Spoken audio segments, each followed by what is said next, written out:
friends, family, ladies, gentlemen, animals, aliens, fugitives. Welcome to Soul Mechanics. Please step into my office. My little area here, I've cleaned up.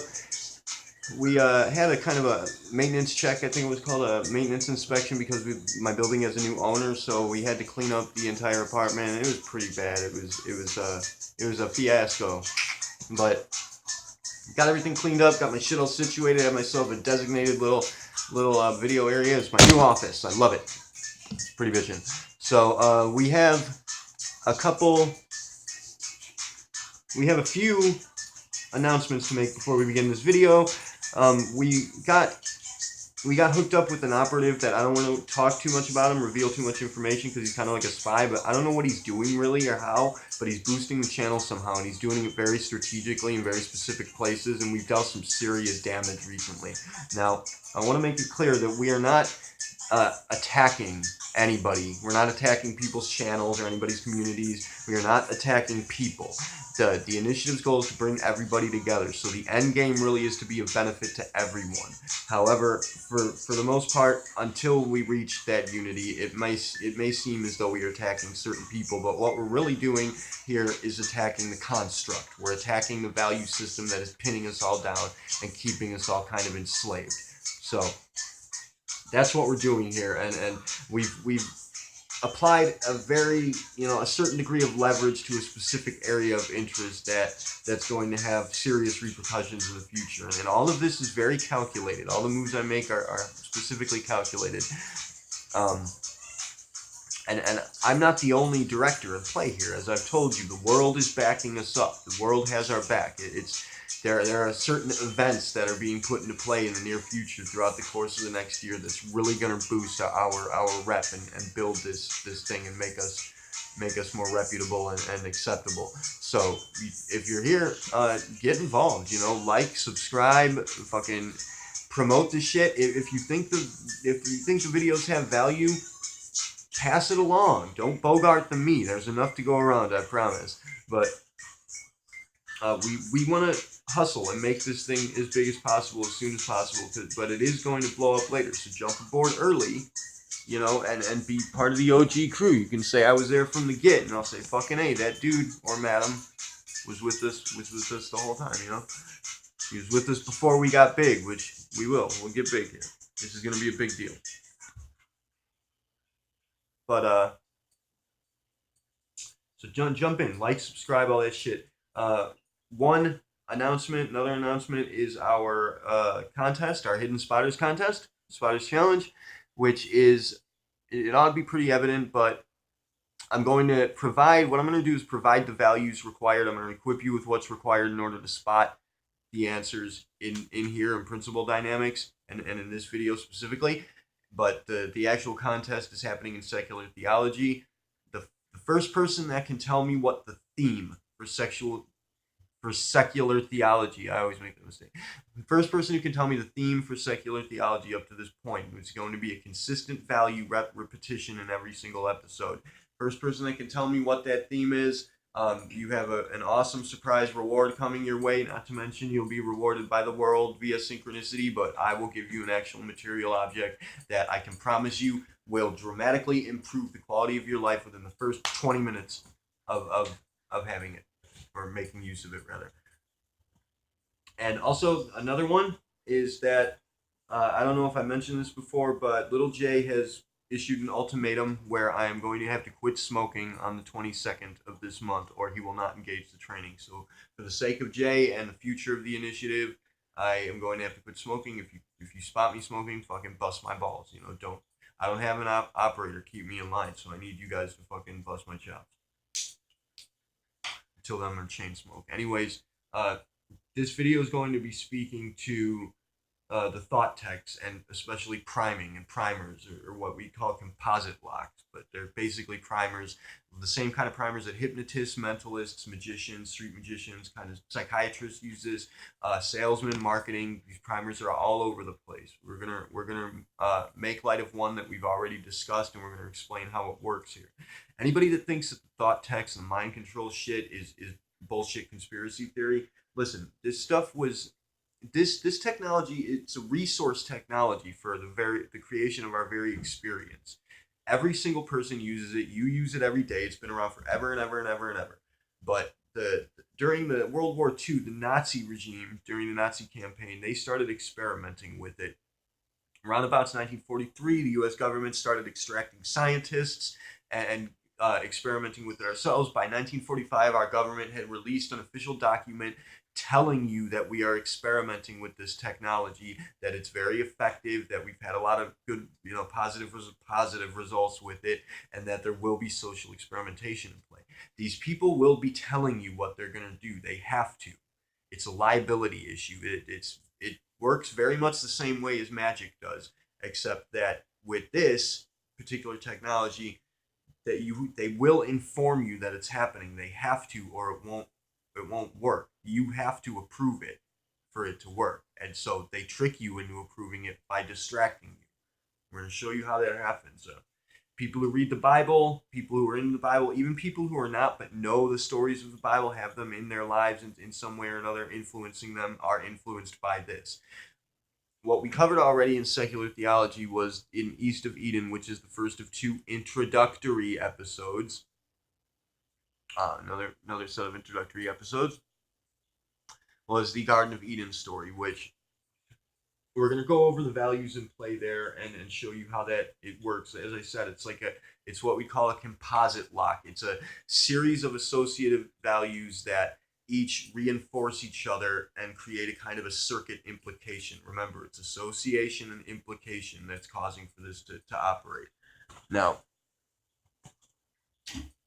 the values, the two things that are in play that you have to keep in mind is that the brain identifies with the story. When you read a story and you have a perspective character, a protagonist, so to speak, or even a villain character, just a perspective object of inference, your brain is going to identify with that as being the first person perspective. That's always happening. Your brain identifies with the object of inference as being the first person. It also identifies things or experiences things in reverse. The brain, something happens, then the brain interprets and explains it. It happens in reverse. Time is moving in reverse. Our experience, our awareness of time is moving backwards. So these values will be reinforcing each other kind of retroactively down the line, each prior value reinforced by the next. The values that are in play is the origin, the God character, the dust factor, the fruit, the serpent, and Eden itself. Now, the origin factor makes it that this is the point of origin. The brain identifies this as the point of origin. So everything that you experience thereafter, which you are experiencing the story, remember that. To what degree depends on how deep you get into it or whether you study it or not, but it is influencing you. If you know the story, the brain is experiencing it. This story is the origin point. So everything else you experience is going to be extrapolated from this combination of values. Now, the God figure is the first one put into play.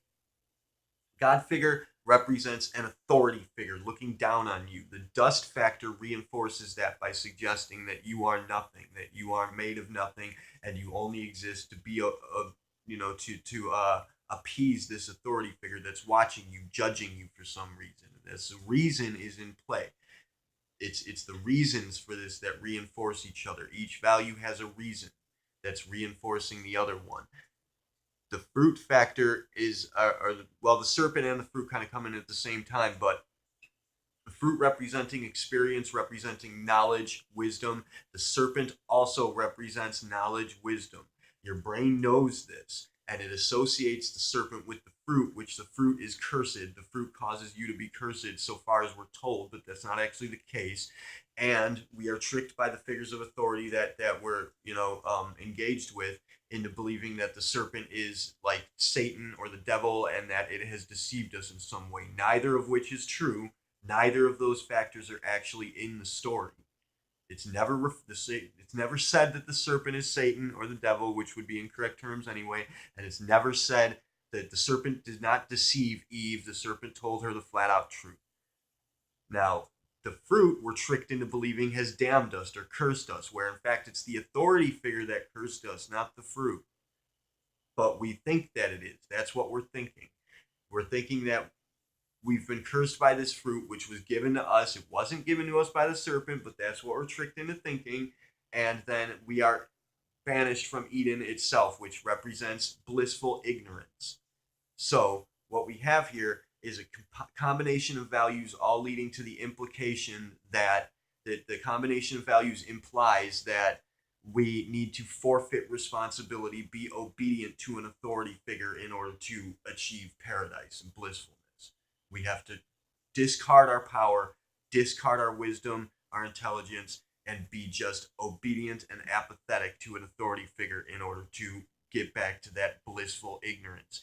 And this is reinforced later by the inference of being in a childlike state. That this is, I think, I'm going to hypothesize here, because this whole thing, what it does is open your value up. It puts play in your bearings and opens you up for manipulation, to people to take advantage of you. That's what this story does. It's telling your brain to open up to being taken advantage of and to be manipulated. This is why I think people convert in prison a lot, because they're reverted to that childlike infancy state. When they become vulnerable, they're placed in this environment where they are exceptionally vulnerable, and so that opens them back up to this indoctrination. And this whole thing, this is a beautiful work of art. I mean, it's a terribly destructive influence. It's it's pretty powerful. This is what you call spell casting. What we're dealing with here is spot casting. Spot casting is making use of the values that are already in play to create synchronicities, to orchestrate synchronicities, while spell casting is actually locking values. We'd call this story, the Garden of Eden story, a hard cast. And this is, it's very dangerous, because this is going to be locked onto or associated with certain objects of inference, particularly material objects that you come across in the world. And you know, these objects are going to trigger this series of values and cause for you to come back to this line of thinking. And you never know, you could run into these objects all over the fucking. What we want to do with spot casting is reprogram these objects, reprogram these circumstances, so that now, as you know, you might take notice, we've been doing since the very beginning of the course, is reprogram this object to make you aware of the values in play, to remind you that there are influential values, you know, influencing your brain, manipulating the way that you think about things as you move around in the world. So from here on out, what we want is for you to be reminded. When you see that object, no longer is that object going to bring back that story and that combination of values, but it's going to enlighten you to what those values mean and how they've been influencing your thought process. So this is basically an example of how the God concept itself works. What God is, this technology, the power of heaven, the power to create values and circumstances and create experiences, the power to associate implications. That's what the power of God is. That's how the laws of attraction work, and synchronicity, magnetic compatibility. Sorry, that's what it is. So for the atheists who have discarded the concept of God altogether and the concept of spirituality, just because you've been given this diabolical monstrosity of a visage of what God is supposed to be based on the Christian faith, listen, the sword is not evil, okay? It depends on who's wielding it. The sword can be used to murder, but the sword can also be used to clear a path. And that, you don't throw the sword away because it's capable of hurting people. Keep it because it's capable of doing good things too. Make use of it properly. Don't throw it away because somebody's hurt you with it. That's what we want to get across to a lot of these atheists. But you know, of course, the atheists have broken this spell. They've gotten out of this hard cast. But the thing is that they're still trapped in another one. So they're still trapped by this design. We want to teach you guys how to get out of it, how to make use of it for yourself.